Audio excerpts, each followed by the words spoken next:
বন্ধুরা, মানুষ দুর্ব্যবহার করে, কখনো কষ্ট পাবে না। কারণ কেউ যদি তোমাকে খারাপ ব্যবহার করে আর তুমি কি করো? চুপ থাকো, রেগে যাও, ভেঙে পড়ো। কিন্তু কখনো কি চিন্তা করেছো সে কেন এটা করলো, কেন এইরকম ব্যবহার করলো? দুর্ব্যবহার মানে হচ্ছে কারো ভিতরের যন্ত্রণার বহিঃপ্রকাশ। দুর্ব্যবহারকারীরা নিজেরাই ভেতরে ভাঙা থাকে, কষ্টে থাকে, হতাশ থাকে। যেমন একজন অফিসের বস হয়তো সবসময় রেগে থাকে, কিন্তু হয়তো তার পারিবারিক জীবনে সমস্যা চলছে, হয়তো তার নিজের জীবন অপূর্ণতা আছে। মানুষ যখন নিজেই কষ্ট সামলাতে পারে না, তখন অন্যের উপর রাগ, খারাপ ব্যবহার তো নিক্ষেপ করেই। তাই ওদের সমস্যা আপনার নয়। আপনি নিজেকে শান্ত রাখুন, প্রতিক্রিয়া না করে প্রতিফলন করুন। মানে আপনার প্রতিক্রিয়া বলে দেয় আপনি কতটা শক্তিশালী। আপনি যদি রাগের প্রতিক্রিয়ায় রাগ দেখান, তবে আপনি তাদের মতোই। কিন্তু আপনি যদি ভেতরে স্থির থাকেন, শান্ত থাকেন, তখন আপনি শ্রেষ্ঠ।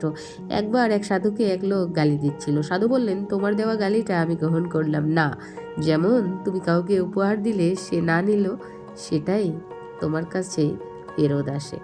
খারাপ ব্যবহারের উত্তর খারাপ ব্যবহার নয়, আপনার মনের প্রশান্তি সবচেয়ে বড় প্রতিরক্ষা। আত্মসম্মান কখনো অন্যের হাতে রাখবেন না।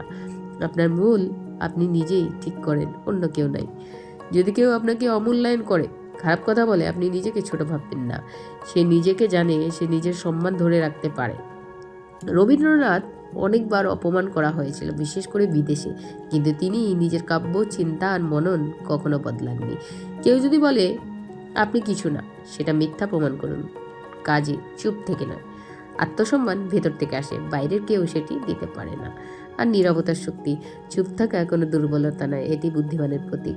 নীরবতা মানে আপনি কিছু বলছেন না, কিন্তু আপনি সব বুঝছেন। শান্ত মানুষ কখনো হারায় না, তারা সঠিক সময়ে সঠিক জবাব দেয়। একবার মহাত্মা গান্ধীকে প্রকাশ্যে অপমান করা হয়, তিনি কিছুই বলেননি। কিছুদিন পর অপমানকারী তার কাছে এসে সাহায্য চায়। গান্ধীজি সাহায্য করেন, এটাই ছিল প্রতিশোধ।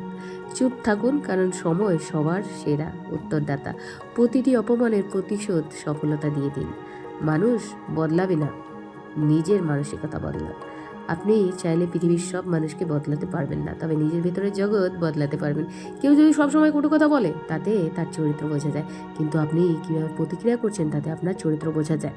আর আত্মনিয়ন্ত্রণ চর্চা করুন, প্রতিটি 5 মিনিট মেডিটেশন, নিজের ভেতরের কথোপকথন, পজিটিভ কথাগুলো বলুন।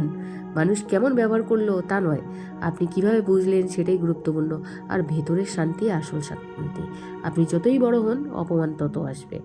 যতই বড় হবেন, তত বেশি মানুষ আপনাকে অপমান করবে, নিচে টানবে। একজন সাধারণ মানুষ কেউ লক্ষ্য করে না, কিন্তু আপনি কিছু করে ফেললেন, তৎক্ষণাৎ মানুষ সমালোচনা শুরু করে।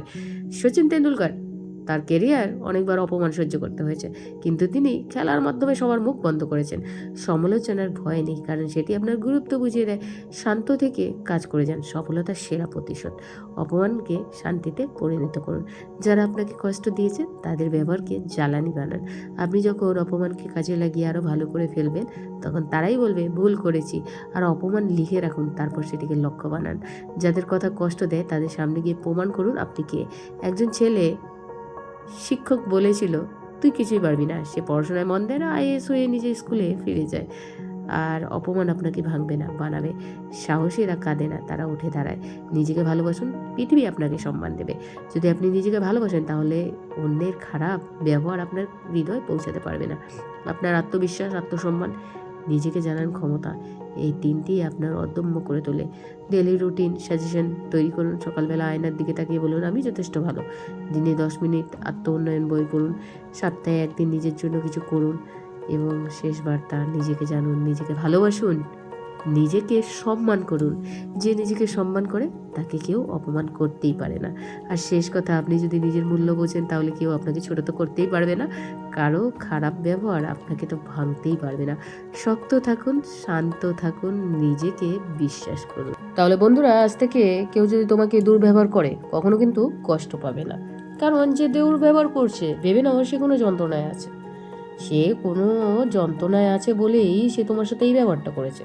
তুমি চুপ থাকো, তুমি কিন্তু ভেঙে পড়বে না, রেগেও যাবে না, এবং কখনো এসব চিন্তা করবে না সে কেন করলো। দুর্ব্যবহার মানে হচ্ছে, তো আগেই বলেছি, ভেতরের যন্ত্রণার বহিঃপ্রকাশ। মানে সে হয়তো বাড়িতে, পরিবারে বা বন্ধুদের কারোর সাথে সে অশান্তিতে ছিল, এখন সামনের যে মানুষটা তাকে ফোন করছে বা তার সামনে এসে যে কোনো কথা বলছে, সেই জিনিসটাই সে তার উপর ঝেড়ে দিল। এতে তোমার দুঃখ পাওয়ার কিছুই নেই। এখন তুমি যদি উল্টো তার সাথে কথা বলো এবং কথা বাড়াও, তাহলে কিন্তু যে দুর্ব্যবহার করলো সেটা কিন্তু তোমার কাছেই ফিরে আসবে। আচ্ছা বলো, আমি তোমাকে একটা গিফট দিচ্ছি, আর তুমি যদি গিফটটা না নাও তাহলে গিফটটা কার কাছে পড়ে থাকবে? সেই রকমই কেউ যদি তোমাকে দুর্ব্যবহার করছে তাহলে তুমি অযথা চোখের জল কেন ফেলো? তো বন্ধুরা, যারা যারা আজকে আমার এই ভিডিওটি দেখছো, একটি লাইক করে দাও, আর ভিডিওটি কেমন লাগলো কমেন্টসে অবশ্যই জানাবে।